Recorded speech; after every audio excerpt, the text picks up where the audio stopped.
Residence degli Ulivi, l'incanto della natura per chi vive in città. Telefono 0962 96 4192 348 01 17 609.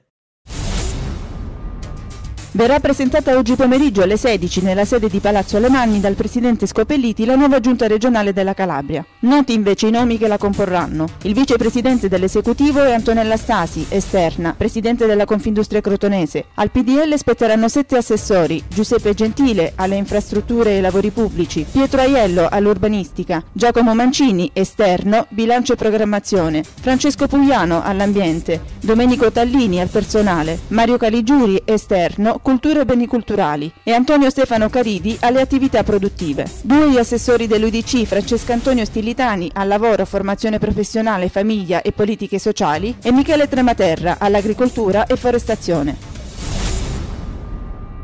I militari della Guardia di Finanza, insieme ai funzionari del servizio di vigilanza antifrode doganale, hanno individuato e sequestrato nel porto di Gioia Tauro un contenitore carico di tabacchi lavorati esteri, sbarcato dalla motonave MSC Tia proveniente dagli Emirati Arabi e destinato in Grecia. L'operazione è stata effettuata con l'ausilio dell'apparecchiatura Silhouette Scan Mobile, in dotazione alla dogana di Gioia Tauro, che ha evidenziato la non omogeneità della merce rispetto a un carico di mobili da giardino di scarso pregio dichiarati nella documentazione doganale. Il valore delle sigarette di marca Gold Mount rinvenute dietro un separé di cartone è di circa 2 milioni di euro.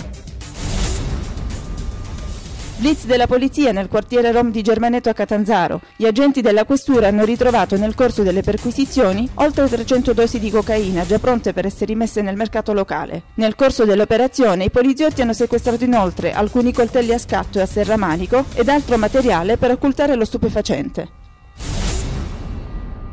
In uno scantinato in un palazzo in pieno centro cittadino di Cosenza, in via Caloprese, è stato rinvenuto un proiettile di mortaio, probabilmente risalente alla Seconda Guerra Mondiale. Il ritrovamento è stato effettuato dal proprietario del magazzino intorno alle 18 di ieri, che ha subito allertato la polizia. Lo stabile rimarrà piantonato fino a lunedì prossimo, quando in mattinata arriveranno gli artificieri. Un ritorno alla normalità è quanto hanno chiesto i manifestanti del rione Iano di Catanzaro, interessato da tempo da una frana che minaccia le loro abitazioni. Al centro delle richieste anche il sollecito alle istituzioni locali per l'invio di fondi per la messa in sicurezza del territorio. Il corteo, promosso dal Comitato Emergenza Iano, si è radunato al campo scuola per poi approdare davanti alla prefettura. Vi hanno preso parte anche i rappresentanti della presida catanzarese, politici ed istituzioni. Saranno 6.000 i ragazzi che parteciperanno alla 4ª edizione dei Giochi della Gioventù e il Gioco Sport, presentati ieri pomeriggio nella sede del CONI provinciale a Crotone. Ad illustrare l'iniziativa il presidente Claudio Perri, che ha ricordato come la fase finale della manifestazione si terrà il prossimo 11 maggio alle 9:30 al Palamilone insieme ai tecnici Facente e Pellegrino. L'iniziativa si svolge in collaborazione con il MIUR e con l'UNICEF, presente con Giovanna Russo. Si è svolto ieri pomeriggio a Reggio Calabria presso il Campo Coni, nell'ambito degli eventi organizzati per il 20° raduno dell'Associazione Nazionale dei Carabinieri, il carosello storico del 4° Reggimento Carabinieri a cavallo. A catturare l'attenzione del pubblico presente 2 squadroni dell'Arma al comando del maggiore Gaspare Giardelli e la fanfara diretta dal maresciallo capo Fabio Tassinari. Per la settimana della cultura, la Biblioteca Nazionale di Cosenza propone una mostra sul tema Quei fantastici anni 60 in Italia, rassegna bibliografico-documentaria che ricostruisce musica, arte, costume e società nel nostro paese. Interessanti i giornali dell'epoca e i decreti legislativi. Sono degli anni 60, infatti, le leggi che tutelano e regolamentano le donne lavoratrici. La mostra resterà aperta tutti i giorni fino al 25 aprile.